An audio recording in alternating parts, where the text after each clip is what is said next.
Welcome Shaka Senghor and Scott Turow.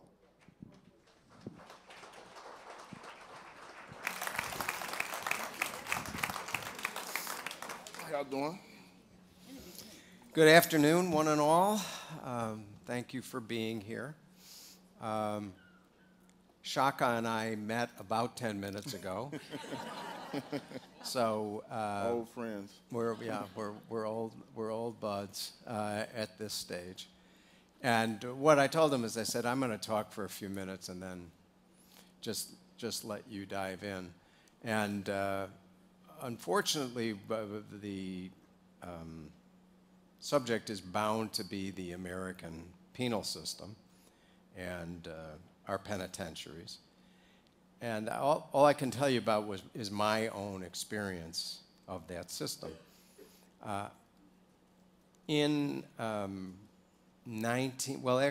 Before I graduated from law school, I began working in the Suffolk County DA's office. That would be the Boston DA's office. And prosecuted my first criminal case there, which was against a man who was literally named Charlie McCarthy. And he had committed the horrible crime of keeping an unlawful kennel, which means that he had 8 dogs in a city that only permits somebody to own 3 dogs, which is a crime, especially when the dogs are loud and it's an election year. So, but that was how I cut my teeth as a prosecutor, and I moved to the U.S. Attorney's Office in Chicago, where by and large I prosecuted corruption cases.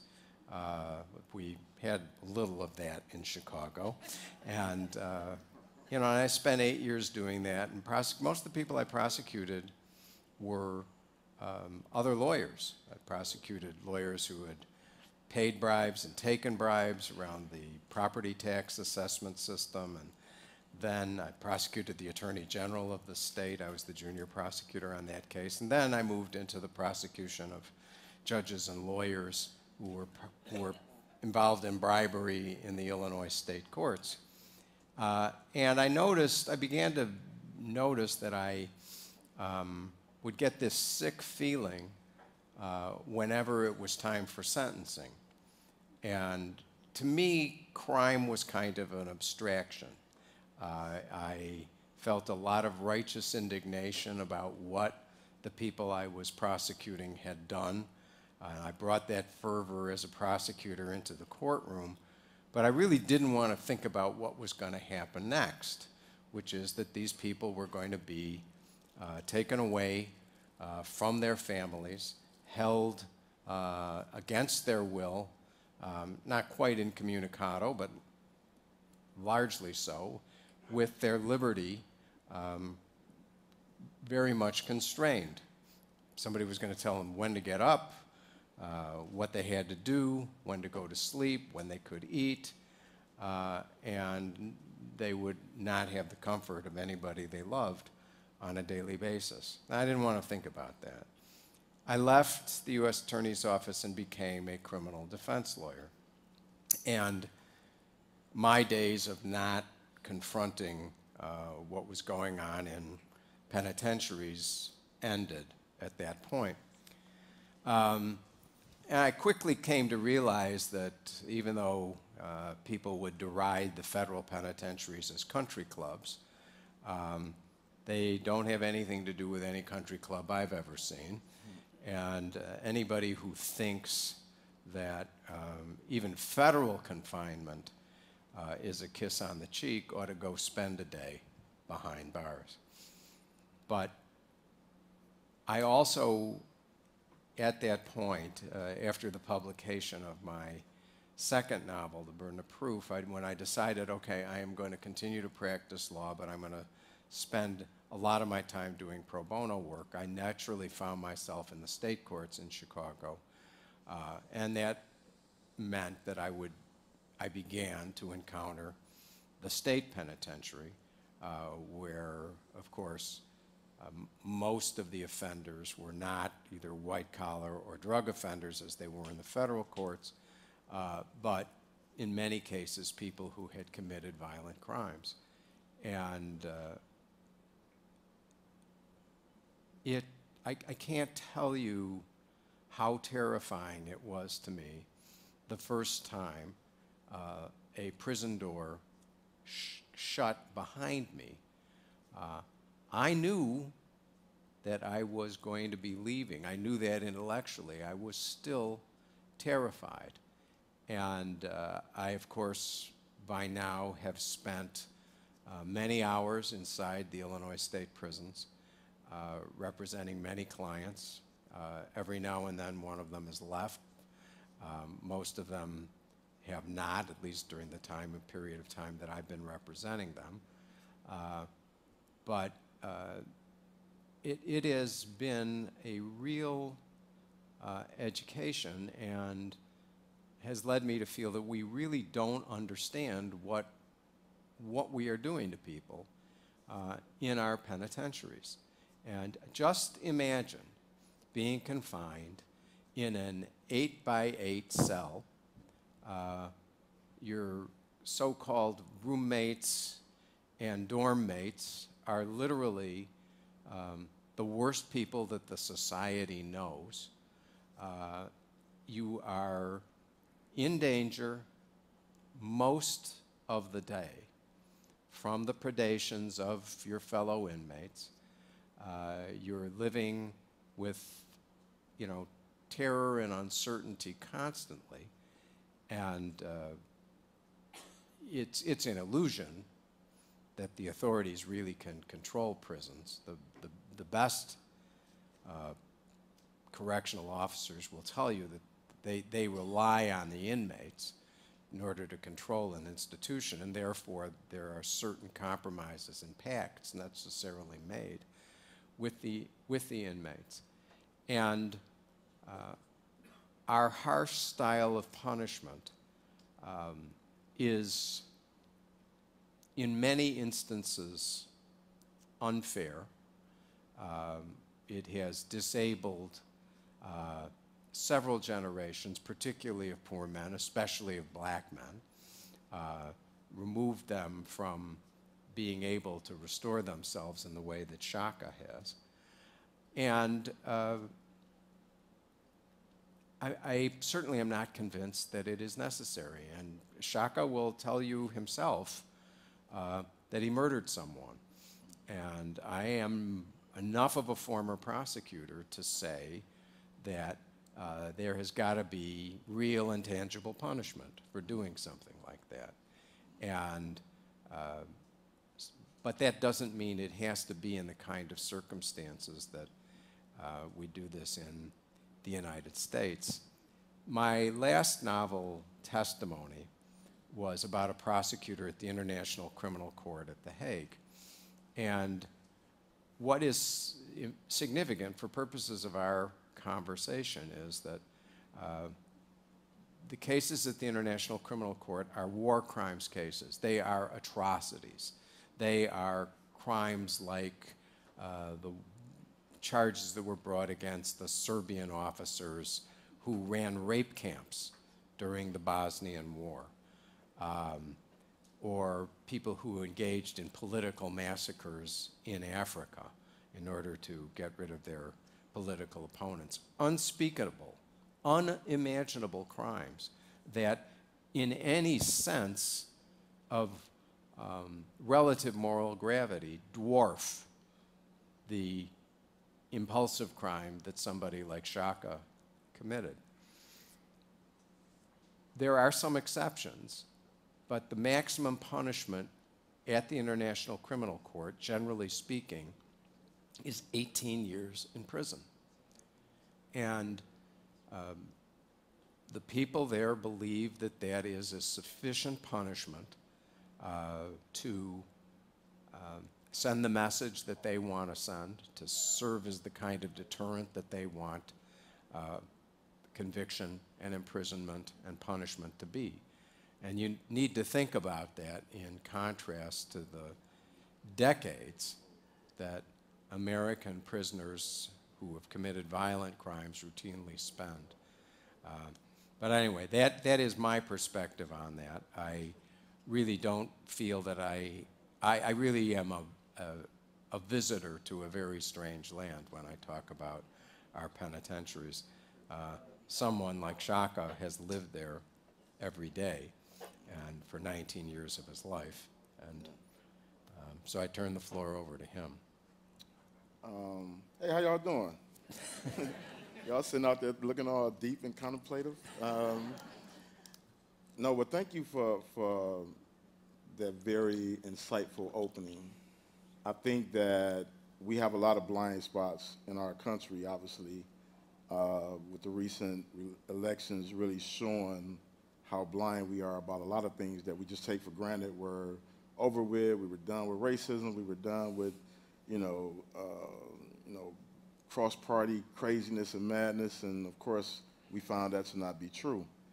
The same can be said for this idea that punishment fixes things in communities where you're dealing with drug addiction and you're dealing with high levels of gun violence. And so in my experience, I grew up in the city of Detroit in a household that on the outside looking in was a model for black middle-class America. My father was in the Air Force. He served for 35 years. My mother was a homemaker. So on the outside looking in, it looked like I had the ideal setup along with my siblings.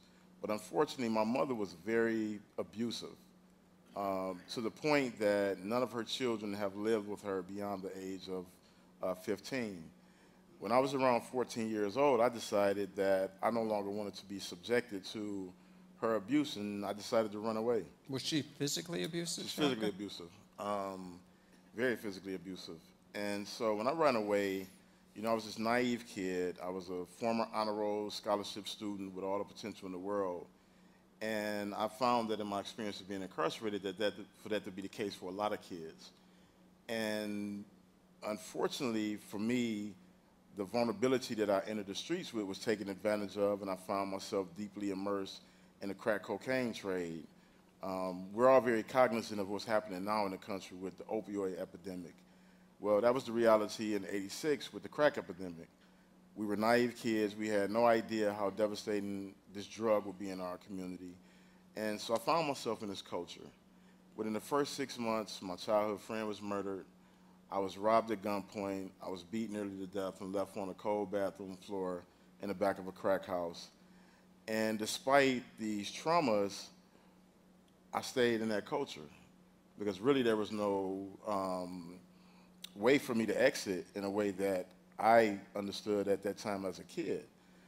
3 years into that culture, I got shot multiple times. I was standing on the corner of my block. I had got into a conflict a couple of weeks prior, and the guy literally just drove up. We exchanged a couple of words, and he fired multiple shots, hitting me 3 times. I was taken to the hospital. I was basically patched up. They took 2 of the bullets out, left 1 of the bullets in, which I still have to this day. And I was returned back to my community.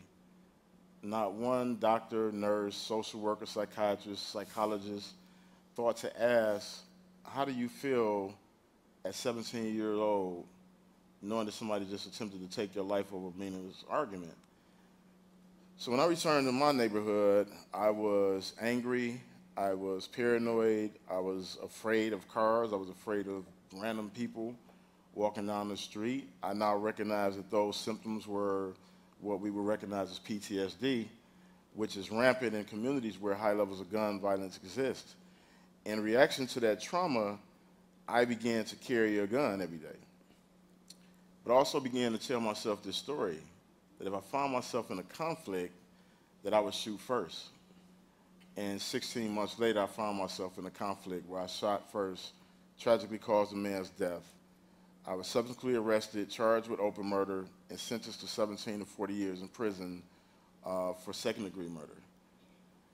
When I entered prison in 1991, I was bitter, I was angry, I was frustrated. So I found myself getting in more and more trouble. But despite getting in trouble, I still had this desire to prove that I was capable of doing something else with my life other than living it out in prison. And so I was taking college at that time. I was averaging a 4.0, and then during the Clinton administration, they passed what's now known as the crime bill, which took Pell Grants out of prison and took college out of prison. And the other part is that I was really fortunate. I was fortunate that I went into prison literate. You know, I was a tutor inside prison. I worked in the law library. And when I was a tutor, during the testing, we discovered that the average man inside had third grade reading level, third grade math level. And so when you couple those things with the high levels of trauma, the high levels of gun violence, it is not shocking to me that in cities like Chicago on the south side or Detroit, Compton, you know, South Central LA, that we have these high levels of gun violence that plays out every day. And so what has happened in our culture is that politicians has leveraged the reality that we don't have mental institutions to treat people who have mental health crisis or mental health illnesses. We don't have, you know, people who even recognize the PTSD that kids are having. And so what politicians have done is they've leveraged the fear that comes with knowing that there's a possibility that you can get shot if you're in one of these communities. And they became very, very punitive when it comes to prosecuting. Part of it was, which was really interesting, I was listening, you know, very intensely to you as you were speaking, and you referenced the word inmate multiple times. And when I think about that, it's one of the things that's problematic in our society, is that we begin to other people. And if you can place a label on a person, then you can keep an emotional distance from them. I visited Germany about 2 years ago, and I went over there to visit their prison system. And I can honestly tell you in the interest of transparency that I went over there with all the biases that one can have when you understand the history of Germany and its relation to the Holocaust. So I thought I was going over there to see some of the most barbaric and inhumane prisons imaginable. But when I got over there, first of all, they shattered all the biases that I had, because their approach to prison is to ensure that the men and women who come through those doors leave out healthy and whole. So from the very first day that they enter prison, they're putting the resources around them to ensure that they don't have to return to a life of crime, or that they don't have to return to a life of violence, because they have the infrastructure in place. And furthermore, they treat them with the human dignity that all people deserve.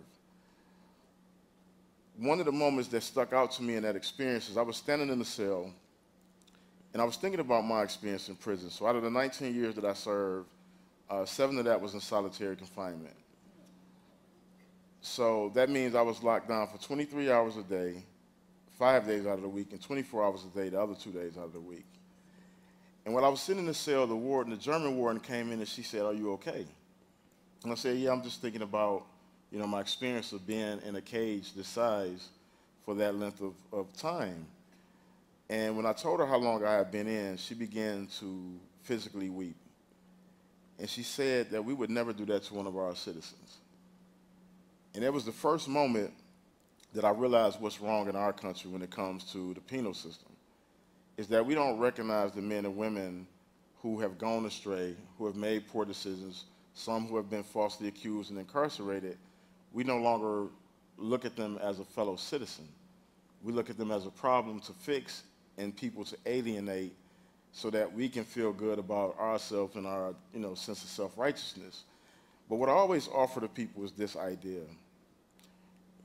The foundational pieces of this country is based on this idea that people can recreate themselves, and that we as humans are redemptive by nature, and yet we don't allow that to translate to other communities that we're not familiar with. You know, I'm one of the fortunate ones. You know, when I went to prison, I was literate, and I met some of the most incredible mentors in the world. These are men who are currently dying in prison. Most of them have been in prison for over 40 years now. Some of them had, you know, 2 decades in when I went in. And they saw something redemptive in me. And so they fed me books. And they challenged me, and they challenged my thinking. And so when I began to figure out that I wanted to do something different with my life, they had already provided me with the tools, and writing became the means by which I was able to, you know, navigate through the past traumas and kind of do some self-healing. One of the greatest tragedies is that when I walked out of prison in 2010, June 22nd, 2010, one day after my 38th birthday. So at that point, I spent half my life in prison and half my life outside of prison. At no point during the process of me coming home was there anything in place to ensure that I can unpack the trauma of my past. And so I walked out. You know, I've done a lot of things in the last 7 years. They said that I would be back in 6 months.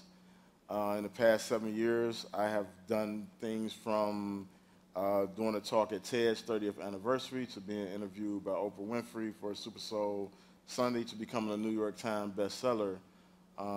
26 years to the day I was shot on that corner in Detroit. And what I personally believe is that redemption is possible for everybody if we're willing to set aside our biases and our prejudice and the idea of othering people, and that we actually can look at the men and women incarcerated as our fellow citizens and say, what can we do to ensure that they come home healthy and whole? And I think if we can get to that space in society, we'll see a dramatic reduction in crime rates, we'll see a dramatic reduction in the prison population, which, by the way, we represent 5% of the world's population, but we incarcerate 25% of incarcerated people globally. And so I just think that the idea of redemption, transformation, rehabilitation, I think that stands as more of a testimony to the potential of our country than does punishment.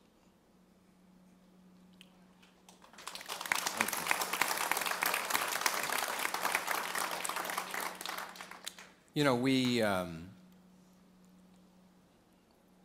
are inclined to demonize one political party versus the other. And in my experience, that is inappropriate. And your point that the Clinton crime bill, I was lucky, for example, as a federal prosecutor, because I never had to face what would have been for me the profound moral crisis of having to ask for the death penalty.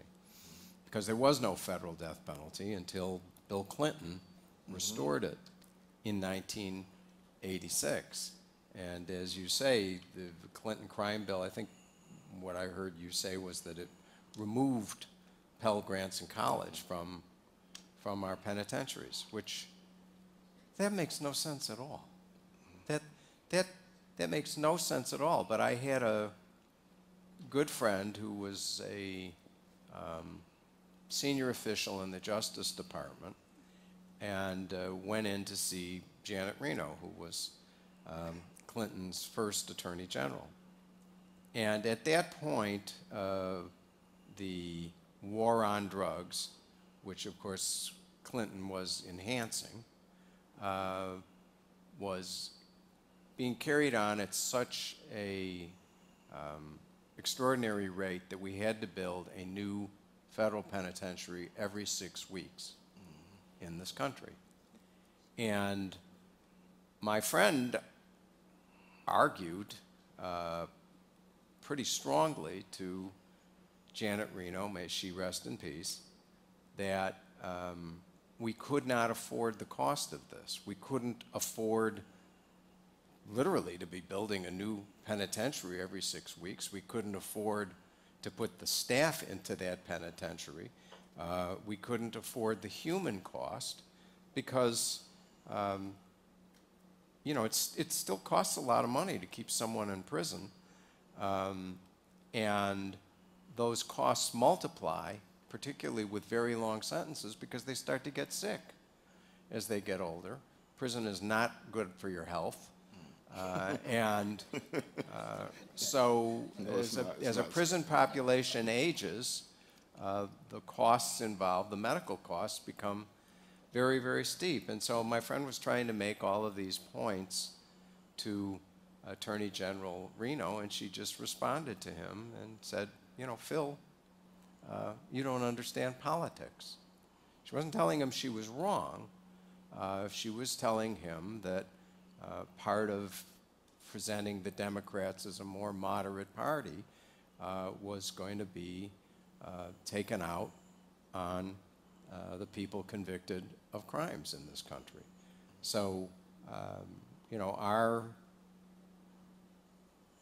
our hostility to lawbreakers is, we are a Calvinist country at root.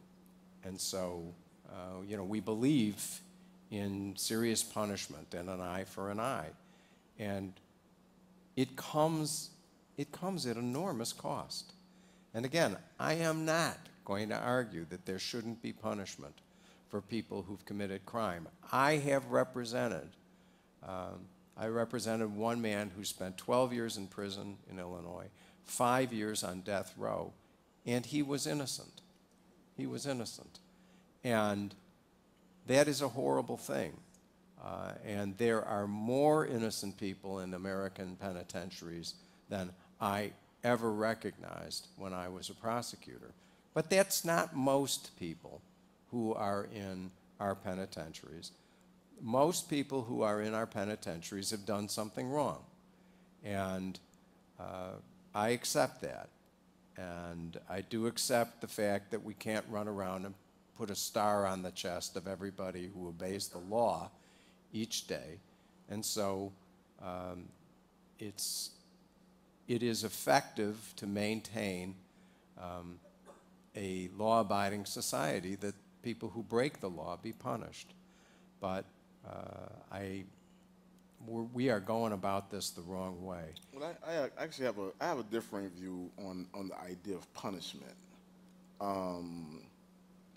I think that hurt people. And when you think about the cycle of recidivism, it's a reflection of the punitive nature of our system. You're talking about men and women who are coming from broken, fragile environments, and then you go into a very volatile environment where you're mistreated, you're dehumanized, you're degraded, and then when your time's up, they say, okay, now go out and play nicely with people. That idea doesn't work. It doesn't work in any facet. So I think one of the things that's being lost in the conversation around criminal justice is the reality that, for one, if you look at Cook County, where you're from, the sheriff there says that he's operating the largest mental institution in the world. So we've criminalized mental illness. When you look at what's happening in the conversation with the opioid crisis, see, it's called an opioid crisis now because it's largely impacting white suburban America. When it was the crack epidemic, it wasn't looked at as we have a serious substance abuse problem. It was looked at as we have a very serious crime problem, and we need to be as punitive as possible. And so I just think that the reframing of this conversation has to start with us being honest about our blind spots. You know, the opioid crisis snuck up on us because of those blind spots, and because we're unwilling to see that people who have substance abuse issues need treatment, not punishment.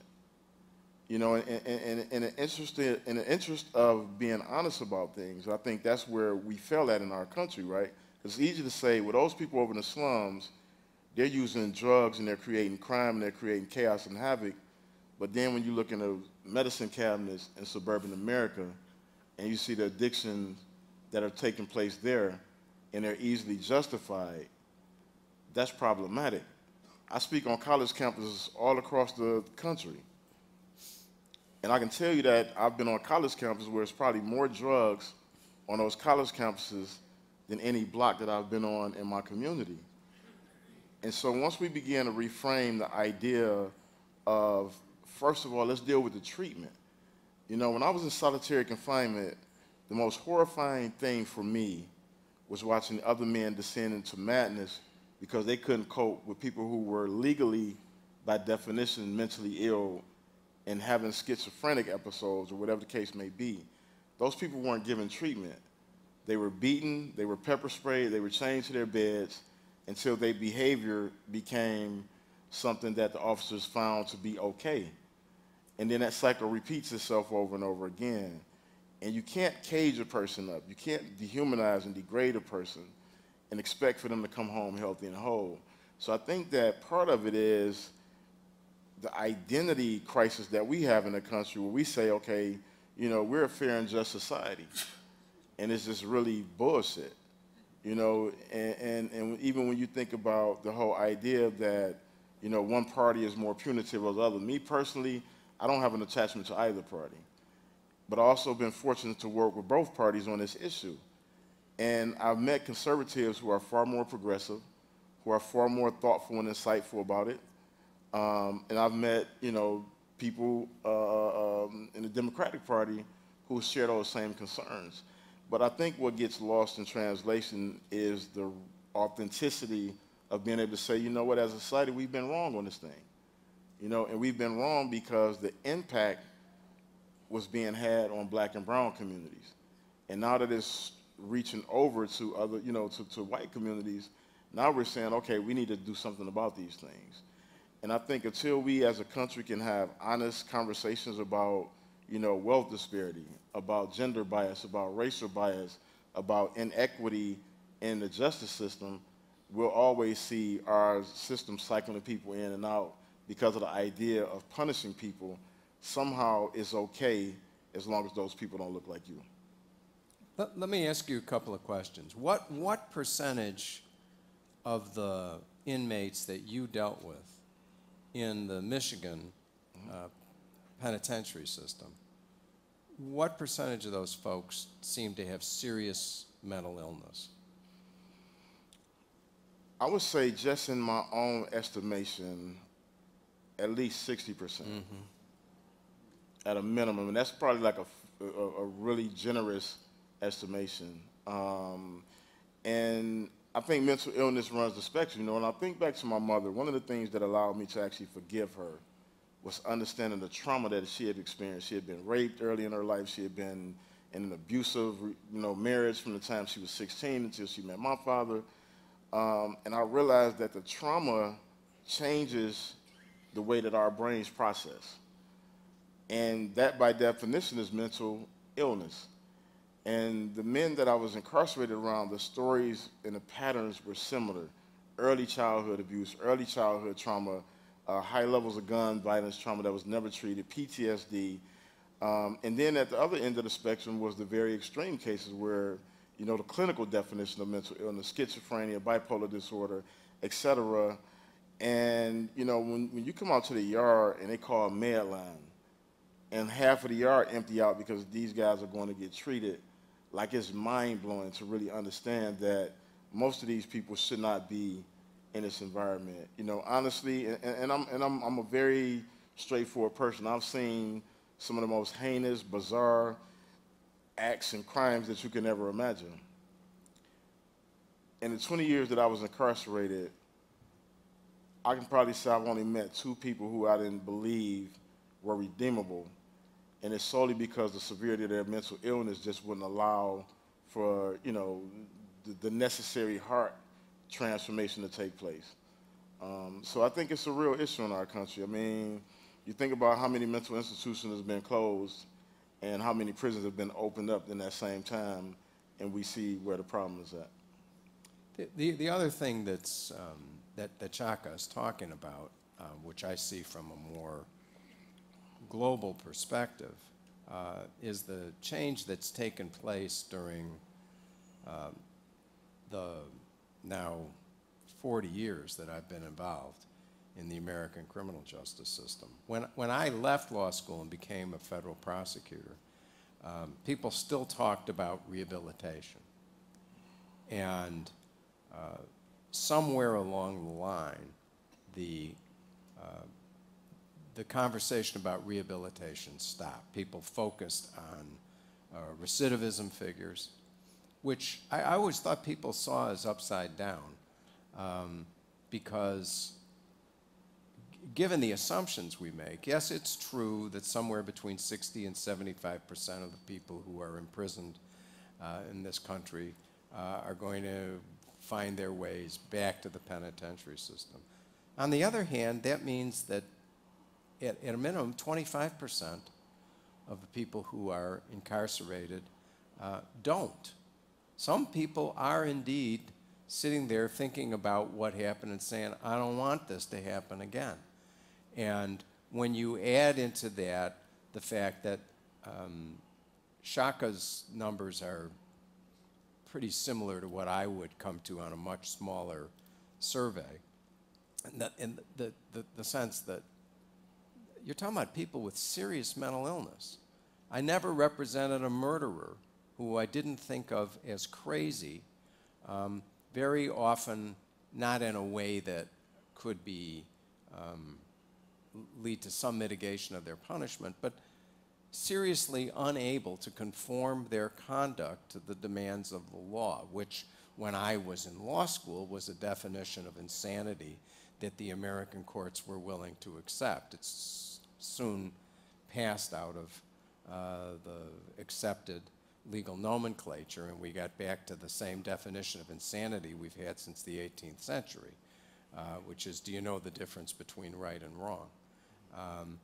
But if you realize that a substantial portion of the people in our prisons don't have much chance because of mental illness, then if you say, well, 25% of the people who are coming out of there are still able not to go back, despite having been given virtually no training in how to do that, you realize that a concerted effort to help people redeem their lives would probably be very successful.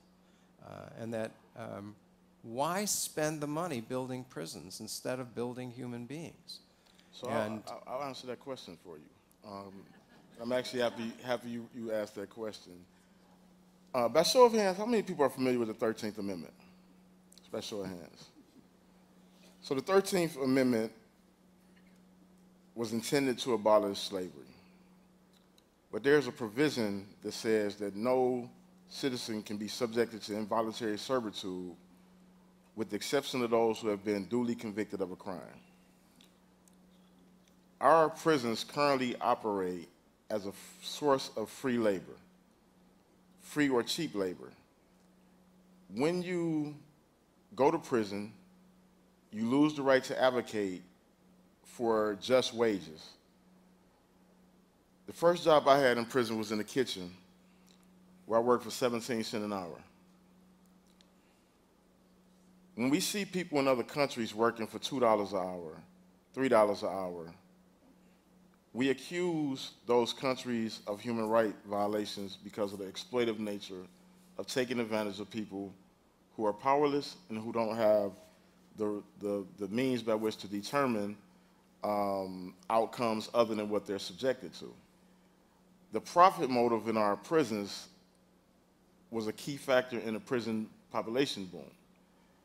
Anytime you can go into an inner city school where kids don't have access to current technology, current books, but yet there's a prison within miles of those schools that have libraries that look like this because of the kind donors in those communities, that's problematic.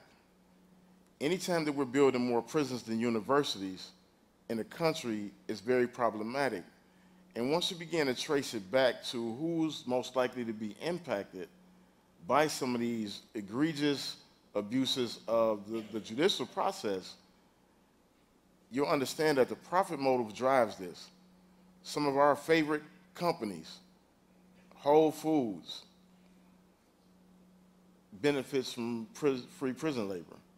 Victoria's Secret, which I was devastated to learn. It's like, I had to stop supporting them. But the reality is that this does happen in a sort of profit motive. You know, to make a phone call in prison prior to me leaving, at one point it was $15 for 15 minutes. So the poorest people are charged the most. Right now, I communicate with all my friends who are currently incarcerated. I advocate for those who were sentenced as juveniles to life in prison. We've been able to roll back some of those laws. But every time I email one of them, it costs 5 cents. I can email everybody in this room for free. So it's problematic when we exploit the most vulnerable people and we take advantage of those who lack the resources to defend themselves. And so even the idea that the 30% who don't go back are somehow reintegrated in a way that proves that if you put in the work, you can make it out, that's misleading. Because the quality of life that most of us endure, most people can't even imagine. When I got out of prison, I remember trying to rent an apartment. And there's a box on the application to rent an apartment that says, have you ever been convicted of a felony? At this time, I was teaching at the University of Michigan. I had a fellowship at MIT Media Lab. I was a Kellogg Fellow. I had just won the Black Male Engagement Leadership Award in my community. And they told me that because I have a felony, I was unworthy of living in that community. And I asked them, well, how long does this take place? How long will I be punished? And they said, well, as long as you have a felony on your record. And I said, well, the reality is that I always had a felony on my record. And so essentially they were basically saying that as long as I had that felony, that I don't have a right to fair housing. You know, if you have a felony, you don't have a right to public housing if you can't afford to live elsewhere. So by default, they made me a homeowner 3 years after I got out of prison. I wasn't ready for that responsibility. I came home the same age I went in. When it comes to employment, you have to check that box that says, have you ever been convicted of a felony? And so we punish people far beyond their sentence because of the idea that the more you hurt, somehow the more you think people will do the right thing. And the reality is, I've proven that to not be true. Yeah. The other thing, we have about 3.5 minutes left, and you really, all Americans have to look themselves in the mirror and also accept how much of what Shaka is talking about has to do with race. And you know, for those of us who've worked in the criminal justice system, it's just inescapable. And a friend of mine, a woman named Danielle Allen. Danielle has got 2 PhDs. She's a professor at Harvard. And she wrote a book that was published last September called Cuz. And we could talk about a million different books which have made the same point. But so Danielle came from a family where her father was a professor at Pomona, and but the other part of the family, of course, had been raised in that area, and she was very close with a cousin, and the cousin was convicted at the age of 14 of a carjacking and went into the California penitentiary system, and essentially his life was ruined. It was over. He finally was killed. And you know, in her family, being African American, the precipice was always so nearby. And I think about what happened to my kids' 14-year-old friends who did stupid things, and people said, oh, they're kids. You know, they need help. Nobody threw their lives away. And we just have to stop doing this, and we really have to say, when we look at somebody, would I treat a kid from an upper middle class household the same way? And if the answer is not yes, then we're doing something wrong. And you know, race is still the inescapable fact of American life, and particularly when we are talking about the criminal justice system. And we can do better. Yes, ma'am, you've got a hand up. I do. I'm actually going to be signing books over there shortly. It's called Righting My Wrongs, writing with a W. Righting My Wrongs, Life, Death, and Redemption in American Prison. Oprah said it's her favorite, so y'all really should get it. We got a couple more hands and no time, but go ahead.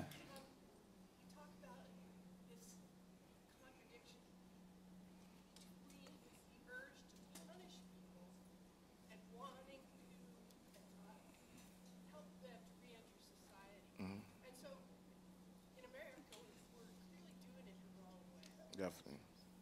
What can we as citizens who are not judges, who are not legislators, So a couple of things. The really question was, quick. what can we as citizens Yeah. do to sort of rectify this imbalance? So volunteer, be as in close proximity, hold those legislators, judges accountable, but being in close proximity will help you understand the bigger context, and it'll help you figure out what needs to be done. So they're going to kick us off the stage. So I didn't want to, I'm just rushing through. But Talk about corporate ownership of prisons. yeah. Stock in those corporations. Corporate ownership of prisons.